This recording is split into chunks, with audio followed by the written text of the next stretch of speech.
Alright guys, welcome back to my review of this week's WWE Friday Night Smackdown for September 14th, 2012.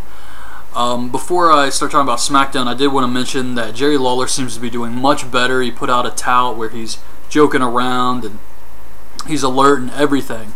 So that's great news. They may do something on Raw for him or give us an update or something like that, but it's great news to see him talking and everything.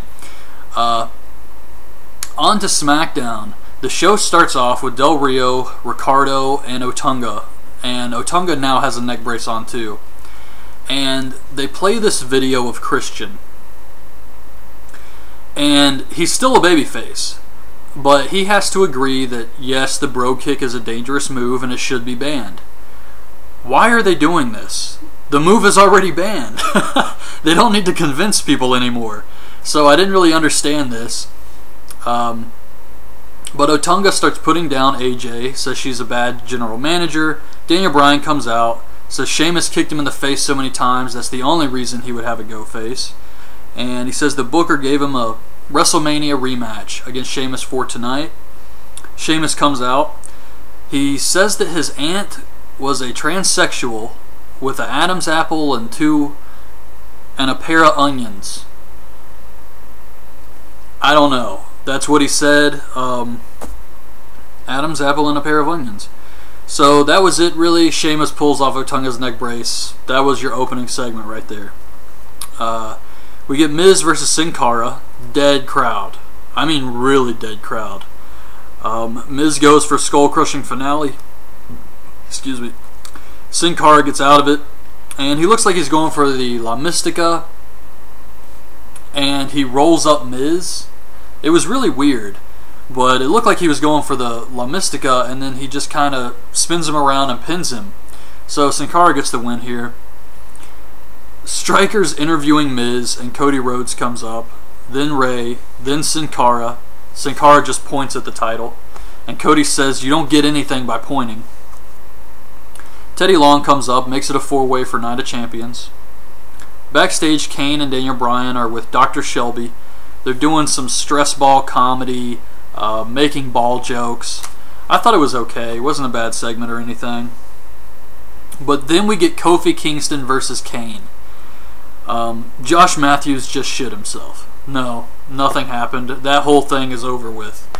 But Kane wins with a chokeslam. Dr. Shelby comes out, and this causes Kane to get back in the ring and hug Kofi Kingston. How can they think this is a good idea? I mean, at least long term. I don't know. I mean, for Kane, it's not that big of a deal because he's been doing goofy stuff for years now. But, yeah, this is, I don't know. It's just something that's off about this whole thing, and not in a good way. It's kind of like one of those things where if you're watching this and a non-wrestling fan comes over and this happens on TV, you just feel embarrassed that someone sees you watching this crap. That's the vibe I get from the Kane hugging Kofi Kingston segment. Striker asked Orton why he asked for a match against Lord Tensai tonight. And his answer is because neither of them had anything else to do. That's why he wanted to wrestle Tensai. It's just so ridiculous. But he says that he wants Dolph to cash in so that he can win the title at Night of Champions. We get Orton versus Tensai. Sakamoto still has Lord on his jacket. And that just shows how much they don't care about this at all. I mean, this company has so much money. And they're changing his name. It's not Lord anymore. Now he's Tensai. He's been that way for a long time. And just Sakamoto still has Lord Tensai on his jacket. But it was a decent match. I thought they did a good job here. Tensai's different, and that's one of the reasons I like watching his matches. Of course, Orton wins, though, with the RKO, since Tensai doesn't even have a match on the pay-per-view. Of course, Orton was going to go over here, but I was thinking maybe Tensai wins the Battle Royal. Maybe he goes on to fight Antonio. So Vicky comes out, says that Orton will never be champion again. Dolph tries to run in from behind and attack Orton, but Orton sees through their plan of Vicky distracting him while Dolph runs in from behind, and he catches Dolph and nothing happens. Antonio says that he's outraged by the Battle Royal. Tyson Kidd comes out, and Antonio just tosses him out of the ring. Brodus Clay comes down. Brodus and Tyson double team Antonio, and then Brodus splashes him. That was it, really. Wade Barrett comes out. He says that he will give everyone a sample next week, and then business will be booming. That was it. Now, Challenge Talks left a comment on my SmackDown review last week saying, is Wade Barrett gonna, offer protection to wrestlers for money? And I was wondering that myself after what he said tonight. Like, he's gonna give a sample. Maybe they're gonna try and do something where wrestlers do give him money for protection, and something kind of like the APA in the Attitude Era. But we'll have to see next week, of course. Caitlyn versus Beth Phoenix. Caitlyn wins with a Scorpion Death Drop. Eve tells Booker T that banning the Brogue Kick was a tough decision, and she respects him. Teddy Long comes up and he tries to say the same thing, but just sounds like an idiot. He tries to fist bump and Booker tries to shake, and then they go back and forth. It was goofy. The main event is Sheamus versus Daniel Bryan. This was another decent match. Daniel Bryan taps out to the Texas Cloverleaf, but he doesn't like tap out like, oh my god, get him off me. He taps out like, kind of like that. So I thought that was funny too. And the last thing I saw was this Punk as the Devil promo for Hell in a Cell. And I saw the promo picture, and I think I mentioned this in my Night of Champions predictions. The poster for Hell in a Cell is CM Punk as the Devil, and it looks badass. It's an awesome poster, and I guess they're gonna go with this.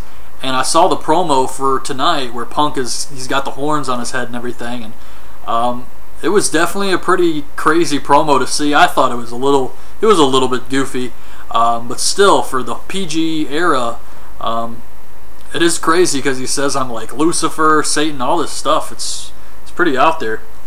And they play this like creepy music too. So anyway, that was this week's SmackDown. I thought it was a decent show. Had some good matches, and yeah, that was it really.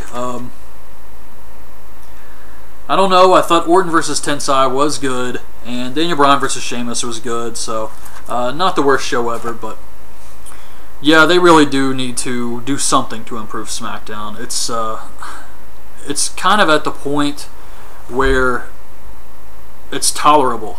That's really the best word I can use to describe it. But I can understand why so many people skip it every week.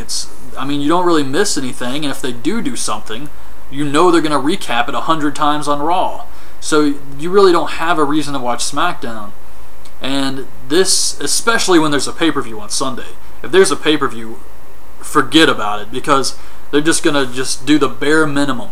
But I thought this was a surprising show because I didn't think it was going to be that good at all, and I enjoyed a lot of stuff here.